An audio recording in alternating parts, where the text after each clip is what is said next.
নমস্কার বন্ধুরা, শ্রীমাস কিচেনে সকল বন্ধুকে স্বাগত জানাই। বন্ধুরা, বাজারে মাজা, ফ্রুটি, ম্যাঙ্গো জুস আপনারা তো খেয়েছেন। একবার এই ড্রিঙ্কটা খেয়ে দেখুন। সবার সেরা স্বাদের এই ড্রিঙ্ক। এতে না আছে কোনো কালার, না আছে ভিনিগার। আপনারা খুব সহজে এই ড্রিঙ্কটা করে নিতে পারবেন বাড়িতে পাকা আম দিয়ে। আর এটা ফ্রিজে রেখে সারা বছর খেতে পারেন। বাচ্চারা তো পছন্দ করবে, বড়রাও খুব পছন্দ করবে। ম্যাঙ্গো জুসটা ফ্রিজে সংরক্ষণ করে রাখার জন্য আমি মাজা বোতলে প্যাক করে নিয়েছি। আপনারা যে কোনো বোতলে প্যাক করে নিতে পারেন। বাড়িতে কোনো গেস্ট এলে খুব সহজে এই ড্রিঙ্কটা তৈরি করে দিতে পারেন। আর আপনারা যদি গরমে কোথাও বাইরে যান, বাড়িতে এসে এই ড্রিঙ্কটা খেতে পারেন। মন প্রাণ জুড়িয়ে যাবে। বন্ধুরা, পাকা আমের সুস্বাদু জুসটা তৈরি করার জন্য কতগুলো প্রথমে পাকা আম নিয়ে নিতে হবে। আপনারা এরকম বড় ভালো আম পাকা নিতে পারেন, বা বাড়িতে কোনো পাকা আম থাকলে নিতে পারেন, বাজার থেকে কিনে আনতে পারেন, বা ছোট কোনো পাকা আম খেতে ইচ্ছে যাচ্ছে না, সেই আমের জুস তৈরি করেও নিতে পারেন। আপনারা যেমন খুশি আম নিয়ে নিতে পারেন জুস বানিয়ে। বন্ধুরা, দেখতে পাচ্ছেন এখানে আমের পাল্প অনেকটাই বের করে নিয়েছি, বড় বাটির 1 বাটির মতো। আর এটা আমি ছাঁকনি দিয়ে ছেঁকে নিয়েছি। এটা আর আপনাদেরকে দেখালাম না। আমের ফুলারু রেসিপিটাতে আপনাদের ছাঁকনি দিয়ে আমের পাল্পটা বের করে নিয়েছি কীভাবে, সেখান থেকে আপনারা দেখে নেবেন। বন্ধুরা, সুস্বাদু আমের জুসটা তৈরি করার জন্য আমি প্রথমে গ্যাসে কড়াই চাপিয়ে দিয়েছি। কড়াইটা একটু বড় নিয়ে নিয়েছি, তারপর দিয়ে দিচ্ছি আমের পাল্পটা। আমের পাল্পটা আমাকে ঘন করে নিতে হবে। দেখুন, আমের কালারটা খুব সুন্দর আছে, আর আমটাও মিষ্টি আছে। আমি গ্যাসটা অন করে দিয়েছি। মিডিয়াম টু হাই ফ্লেমে প্রথমে তৈরি করে নেব জুসটা। বন্ধুরা, আমের জুসটা তৈরি করার জন্য পাল্পের সাথে একটু চিনি লাগবে। তার জন্য মিডিয়াম সাইজের বাটি 1 বাটি, আর দেখুন হাফ বাটি দিলাম, আর একটু দিয়ে দিলাম, মানে 2 বাটির চেয়ে একটু কম আমি চিনি দিলাম। যেহেতু অনেকটা পাল্প আছে, আমার আমের পাল্পটা মিষ্টি ছিল, তাই আমি এই চিনিটা দিলাম। আপনাদের যদি আমটা টক থেকে থাকে তাহলে কিন্তু চিনিটা বাড়িয়ে দেবেন। আর আপনাদের আমের পাল্পের যেমন পরিমাপ থাকবে সেই অনুযায়ী চিনিটা দেবেন। যতক্ষণ না আমের পাল্পটা ফুটে আসছে, ততক্ষণ পর্যন্ত আমি পাতিলেবুর একটা রস রেডি করে নেব। পাতিলেবুতে অনেক উপকার আছে, যা স্বাস্থ্য ও ত্বকের পক্ষে খুব উপকারী।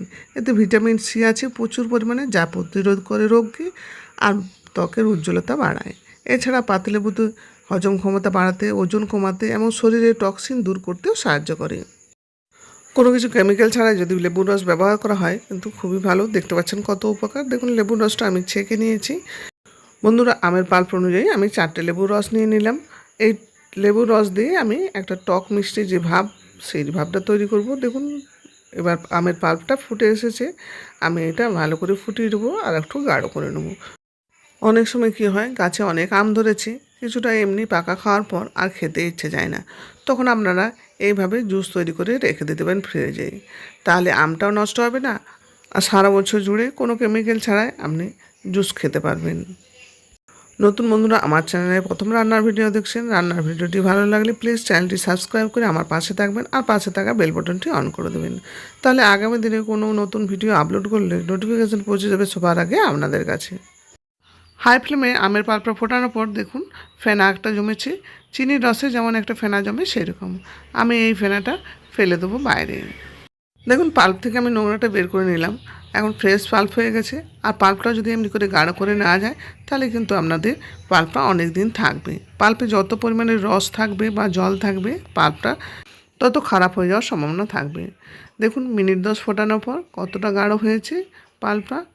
এবার ফ্লেমটা আমি লোতে করে নেবো, যাতে না কড়াইয়ের তলায় লেগে যায়। যদি তলায় লেগে যায় তাহলে কিন্তু জুসটা খেতে খারাপ হয়ে যাবে। বন্ধুরা, 1 চামচ নুন দিয়ে দিলাম, যেটা আমরা রান্নায় ব্যবহার করি, আর দিয়ে দিলাম 1.5 চামচের মতো বিট নুন। বিট নুনের ফ্লেভারটা জুসে বেশ সুন্দর লাগবে। নাড়াচাড়া করে দেখে নেবেন আপনারা যে নুনের পরিমাণটা ঠিক আছে কিনা। তারপর আপনারা দেখে শুনে নুনটা দিয়ে দেবেন। বন্ধুরা, জুসটা তখনই ভালো লাগবে যে টক, মিষ্টি, নুন এগুলো যদি ভালো থাকে। দেখুন, আমার নুনের পরিমাণটা কম ছিল, তাই আমি বিট নুন আর একটু দিয়ে দিলাম। এবার দিয়ে দিলাম যে লেবুর রসটা তৈরি করে রেখেছিলাম, সেই লেবুর রসটা মিশিয়ে দিলাম। এটা যেহেতু টক মিষ্টি যে একটা ফ্লেভার থাকে জুসে, সেই টকটা কাজে লাগবে। যথেষ্ট পরিমাণে আমার আমটা মিষ্টি ছিল, তারপর চিনি দেওয়া হয়েছে। এবারে এই লেবুর রসটা দেওয়াতে টক মিষ্টিটা থাকবে ঠিক। আর নুন তো দিয়ে দিলাম, বিট নুন দিয়েছি আর এমনি নুনও দিয়েছি, আপনারা দেখতে পেয়েছেন। দেখুন কতটা গাঢ় হয়েছে। আমি কালার না দিয়েও কালারটা কত সুন্দর হয়েছে। আর আপনারা লেবুর পরিবর্তে ভিনেগার দিতে পারেন, কিন্তু আমি ভিনেগার দিয়ে কখনো খেয়ে দেখিনি। আপনারা ট্রাই করে দেখতে পারেন, না হচ্ছে লেবু দিয়েই চেষ্টা করবেন। আমি লেবু দিয়ে খেয়েছি, লেবু দিয়ে কিন্তু বেশ সুন্দর টেস্ট খেতে। আপনি যেমন গাঢ় তৈরি করলেন সেরকমই থেকে যাবে জুসটা, আর জমে যাবে না, এটা যদি আপনারা লেবু দিয়ে তৈরি করেন। দেখুন আমি আর এটা বেশি ফোটাবো না, 2 মিনিটের মতো ফোটানো হয়ে গেছে। এবার আমি 15 ফোঁটার মতো ম্যাঙ্গো এসেন্স দিয়ে দেবো। এটা যদি আপনাদের বাড়িতে থেকে থাকে তাহলে দিয়ে দেবেন, নচেত দেওয়ার দরকার নেই। আর এইটা যদি দিয়ে দেন তাহলে কিন্তু ফ্লেভারটাও আপনার বাজারের মতো হয়ে যাবে। তাহলে দেখতে পাচ্ছেন খুব সহজে ম্যাঙ্গো জুস তৈরি হয়ে গেল, কত সুন্দর। গ্যাসের ফ্লেমটা কিন্তু আমি অফ করে দিয়েছি। ফ্লেভারটা ভালো করে মিশিয়ে নেবো আমের সাথে, তাহলে কিন্তু আমের টেস্টটা আরও বেড়ে যাবে। আপনারাও এইভাবে একবার ট্রাই করে দেখতে পারেন আম শেষ হওয়ার আগে। আর আপনাদেরও খুব ভালো লাগবে, আপনার পরিবার বা গেস্টও খুব খুশি হয়ে খাবে, বুঝতে পারবে না যে আপনি বাড়িতে এটা বানিয়েছেন। ফ্লেভারটা ম্যাঙ্গো পাল্পের সঙ্গে মেশানো হয়ে গেছে, খুব সুন্দর গন্ধ উঠছে। এবার আমি এটা অ্যালুমিনিয়ামের কড়াই থেকে আমি একটা স্টেনলেস স্টিলের পাত্রে ঠান্ডা করে নেব। যেহেতু এটা টক আছে তাই অ্যালুমিনিয়ামের সঙ্গে বিক্রিয়া হয়ে যাবে, তাই স্টেনলেস স্টিলের পাত্রে সবসময় আপনারা ঠান্ডা করে নেবেন, যে কোনো চাটনি বা জুস যাই করুন। দেখুন আমি এটা পাত্রে নিয়ে নিয়েছি, এবার এটা ঠান্ডা করে নেব।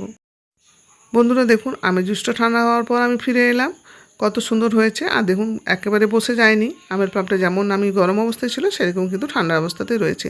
কিন্তু এভাবে কন্টেনারে ফ্রিজে রাখা সম্ভব নয়, অনেকটা জায়গা লাগবে ফ্রিজে, তাই এটা মাজা বোতলে রেখে দেবো। এটা আমি ধুয়ে পরিষ্কার করে রোদে শুকিয়ে রেখেছি যাতে কোনো ফাঙ্গাস না পড়ে, আর এটাতে রাখলে দেখতে সুন্দর লাগবে। দেখুন একটা ফানেলের সাহায্যে আমি এটা ভরে নেব। ডাবু দিয়ে যদি ভরতে চান তাহলে কিন্তু বোতলের মুখে পুরোটা ভরবে না, এতে কিন্তু অনেকটাই জুস নষ্ট হয়ে যাবে। তাই আপনারা এইভাবে ভরবেন। আর ফানেলটা সবসময় আমি ইউজ করি এই রান্নার ক্ষেত্রে, অন্য ক্ষেত্রে কিন্তু ইউজ করি না। আপনারা এইভাবে ফানেলের উপরে জুসটা দিয়ে দেবেন, তারপর ফানেলটা একটু উপরে তুলবেন। দেখুন জুসটা বোতলে খুব সুন্দরভাবে ভরে যাচ্ছে। আমার একটা বোতল ভরা হয়ে গেলে এখনও কিন্তু আমার জুস রয়েছে, আমি আর একটা বোতল প্যাক করে নেব। বন্ধুরা দেখতে পাচ্ছেন খুব সহজে 2 বোতল জুস তৈরি হয়ে গেল। আপনাদের এই রান্নার ভিডিওটি যদি ভালো লাগে তাহলে please like, share and subscribe করে আমার পাশে থাকবেন। আর বন্ধুদের সাথে অনেক শেয়ার করে দেবেন। আর বাচ্চাদের কোনো কিছু খেতে দিলে পিওর এইভাবে তৈরি করে খেতে দিন। সবাই সুস্থ থাকবেন, ভালো থাকবেন। আজ এই পর্যন্ত, ফিরে আসছি আবার কোনো অন্য নতুন ভিডিও নিয়ে। আজকের ভিডিওটি শেষ পর্যন্ত দেখার জন্য সকলকে ধন্যবাদ।